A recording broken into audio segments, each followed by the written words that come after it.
Yes po, Your Honor, hindi po siya sa akin.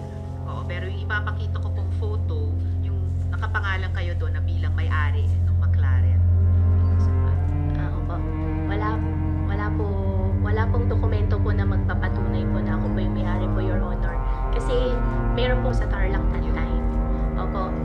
Wala pong dokumento po, iniram ko lang po siya. Nakalagay kasi dito, the McLaren 620R sports car owned by Bamban Mayor Alice Leal. December 11 po yan sa Concepcion, Tarlac. Opo, car show po yun sa Concepcion po.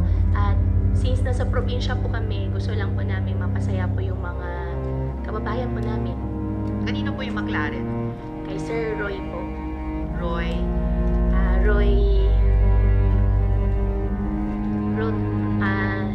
Rodri. Bibigyan ko po agad ngayon yung apelyido po.